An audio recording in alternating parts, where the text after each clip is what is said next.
From a smiling young boy that has passion in abundance, a joy in his face, a love for life, someone that's destined for greatness, but living in a world that doesn't care about him, in the slums of a city where people are no longer people, they're forgotten about, to a man that's gone through hell and back with blank facial expressions, with an identity crisis, and with no love or any sorts of humanity left in him.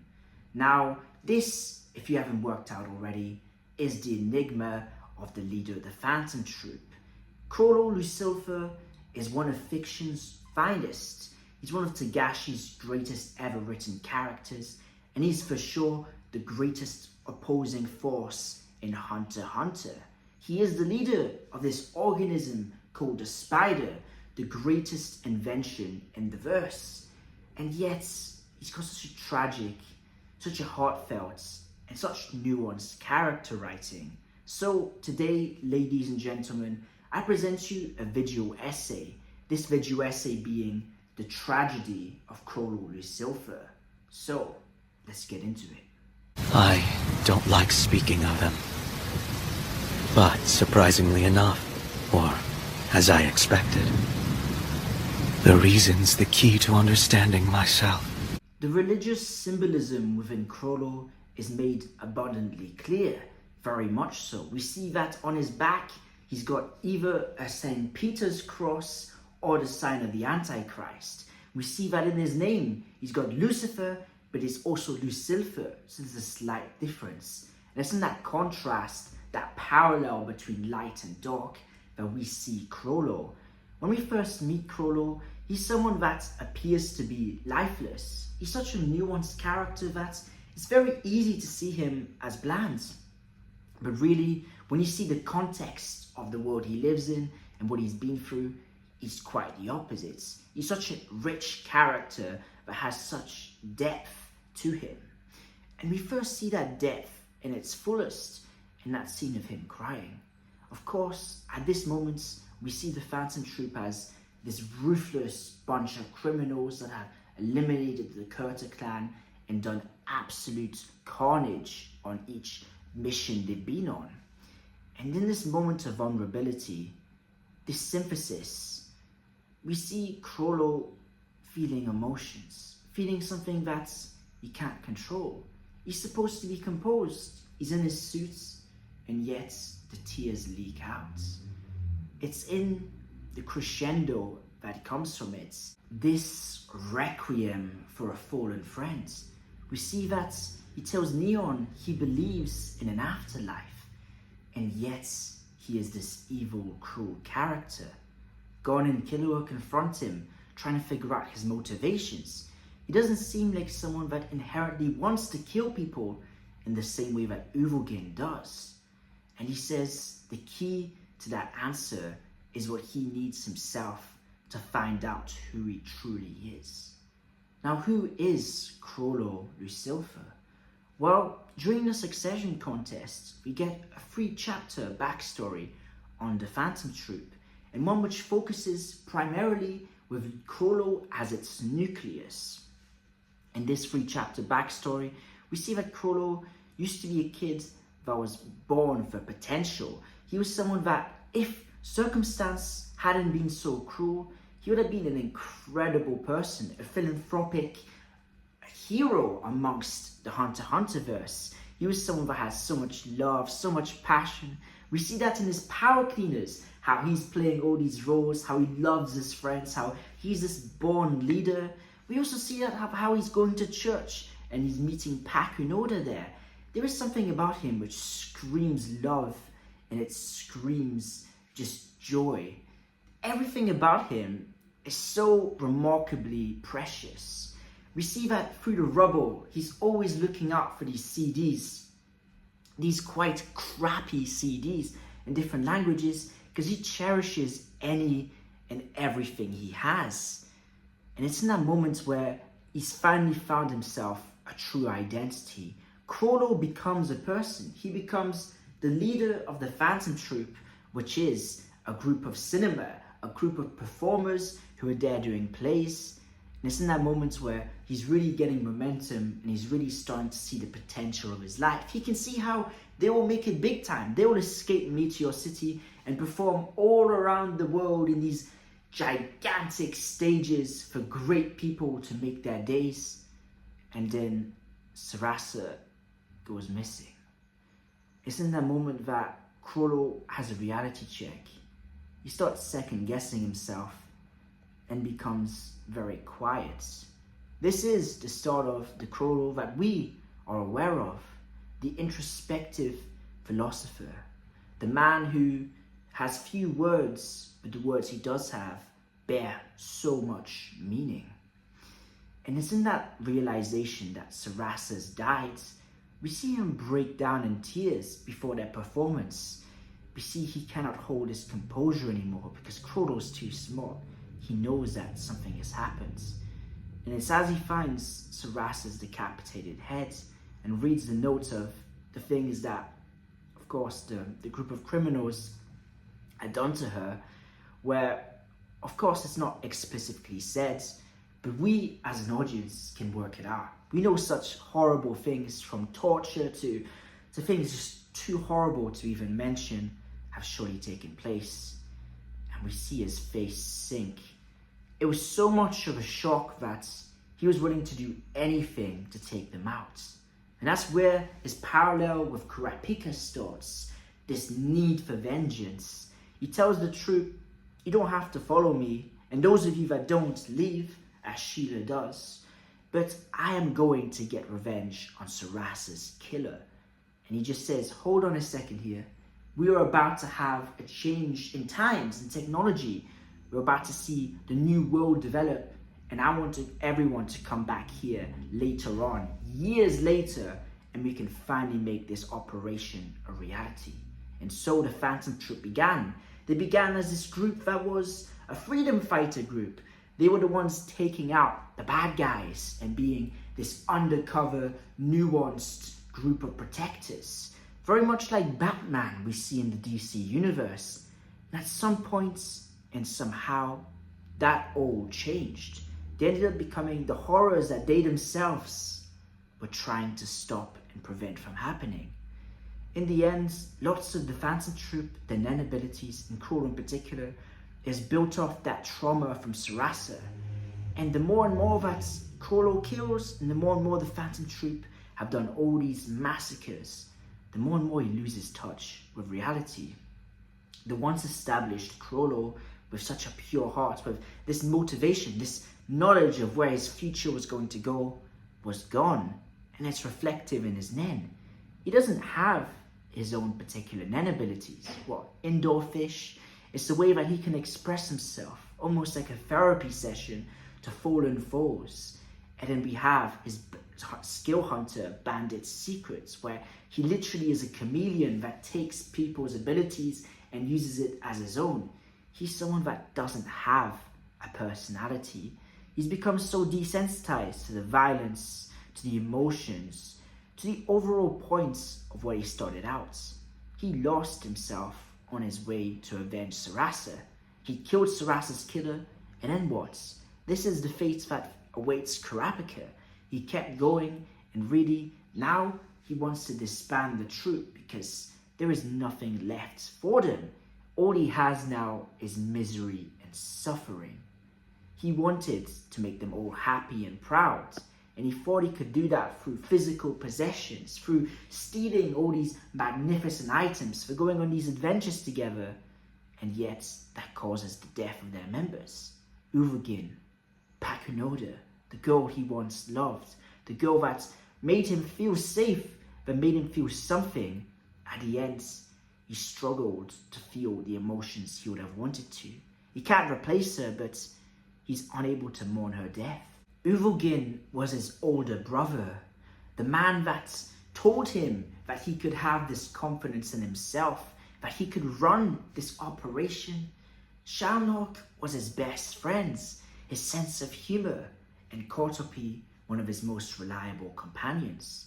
With both of their deaths now, Chrollo is in a state of rage. He's in this existential crisis, this void beyond all voids. He's staring into the black hole known as the abyss of human regrets. And it's in that realization us as a reader have that if he does succeed in killing Hisoka, it won't be any different than when he killed Sarasa's killer. It will just be another empty cycle he's placed himself in. Chrollo has lost himself. He doesn't know who he is anymore. His identity is the spider, the phantom troop. And it's an identity that he's placed on himself so heavily that it's to the point of absolute delusion. To him, the spider is his meaning in life, and yet all the members, to some degree, care more about the troop than the actual concepts. Pakunoda was willing to betray the spider to save her former friends. And it's something that's so tragic and sad, because as we see those blank expressions on Chrollo in these hideouts of the Phantom Troop, these dark silhouettes, we can feel his mood, the grittiness to his vibe. He's someone that's completely lost in life. He doesn't know where it all went wrong. He's someone that's lost touch with who he was. He doesn't know who the old kid Chrollo is anymore. That was someone that existed a long time ago. All he has are trauma upon trauma upon trauma. Silver's a bit surprised he remembers him. He says, "How could I forget? You killed one of my own." And that just gives us an inside look into him. And it further bolsters the religious themes and symbolism. Of course, we've got that key to redemption for Chrollo, the upside down cross, the ability that he could actually become something if he just let go. And the key thing we're seeing now in the story is he simply can't. He's not even willing to get the help of the troop. He wants to kill Hisoka by himself, which goes into the spirit of the antichrist, this pride, this lust, and this greed. And the parallel between Chrollo, Lucilfer, and Lucifer of the Bible, the Quran, and the Torah is quite evident. Lucifer was the most beautiful of all the angels. This angel that played this magnificent sounds. It's almost reminiscent of melodies, flutes. And he got so full of himself. He had these big ambitions and dreams, and he felt like he wasn't able to do what he wanted. He was contained in a paradise, but not the one he wanted. Just like Chrollo, who was contained within Meteor City, and now within the foundation of the troop, he wanted to expand. It's not an expansion that he got kicked out of heaven, and he got sentenced to this accursed life, being a lowly demon on earth. He has become pathetic as Chrollo himself, whilst all the charisma and all the amazing writing that's put on him, he's a pathetic, lonely man. He's someone that has nothing to his name. What is Chrollo? Well, the spider. The spider is a group of individuals. Chrollo's identity lies in something which isn't even himself. And that's the amazing bit about his writing, is that lots of it is done through nuance. It's very easy to see him as this person that's very bland, very typical, a villain that's mysterious. It's quite the common trope in many forms of mediums, but not this one. Chrollo, in those little moments of introspection, those moments where he's looking down and he's reading a book, those moments where he's looking at his comrades and he's looking into their souls, he's looking through them. The absolute faith he's got in the spider, so much so that he didn't see Hisoka betraying them. He doesn't suspect enemy betraying them because the spider is the foundation of his mental sanity. Without the spider, and that's where his trouble comes in, is that he cares about the people and the concepts, and so he's expanding it Without that, he doesn't have anything. He doesn't have loved ones beyond the Phantom Troop. He is just boss/leader. That is his pronouns in the sense of what he encompasses as an individual at the moment. Chrollo is someone that's trying to learn. He's become a chameleon in the very sense of the words. As he's fighting it out against Hisoka, by far his toughest challenge, in a fight that he felt he couldn't have taken without an insane amount of prep time, he thinks to himself, humans are so very interesting. And what this tells us, the reader, is that he doesn't view himself as a human anymore. Chrollo isn't this person. He doesn't have an identity. He's this objective viewer. He's someone that's so detached from himself and from reality. He's not the person that's walking and talking. He's the set of eyes that's watching what's happening behind. Chrollo is someone that's in a very, very deep depression.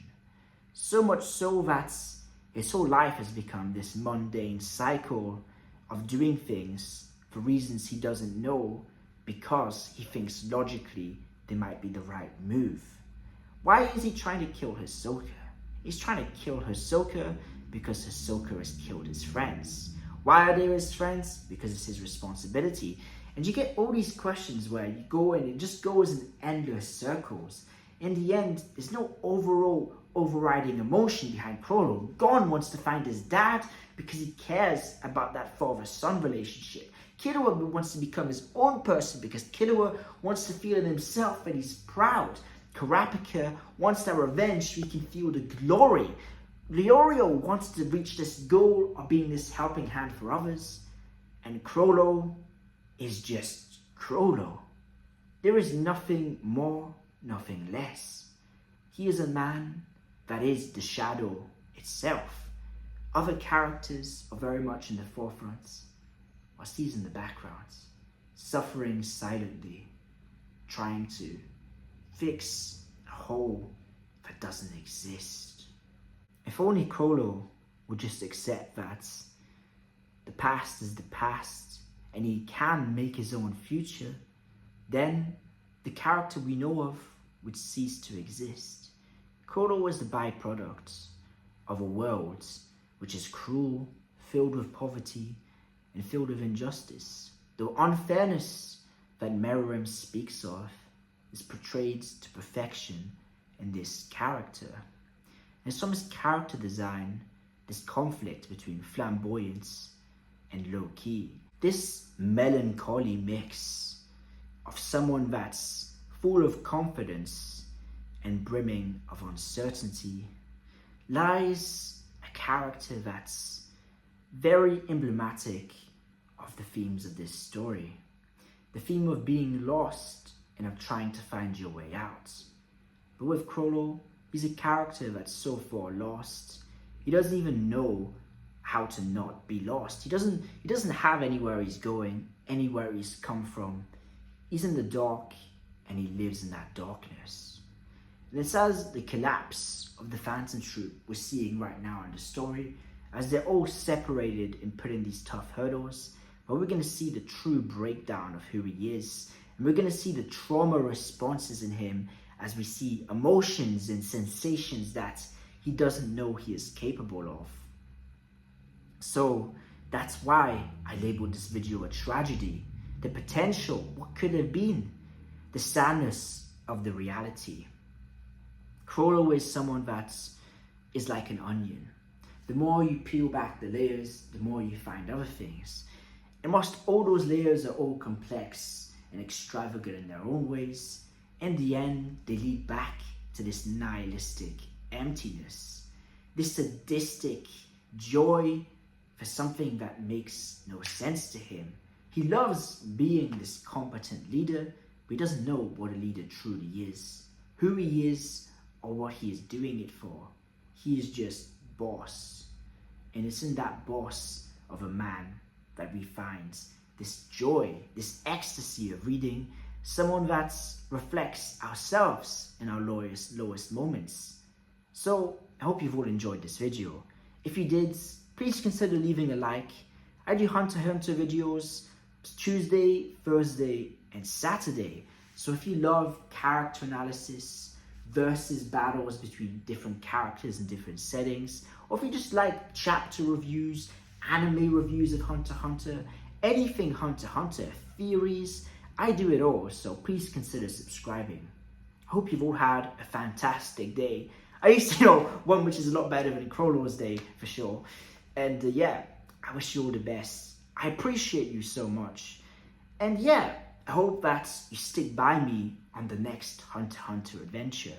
This was Hadrigon. Peace out.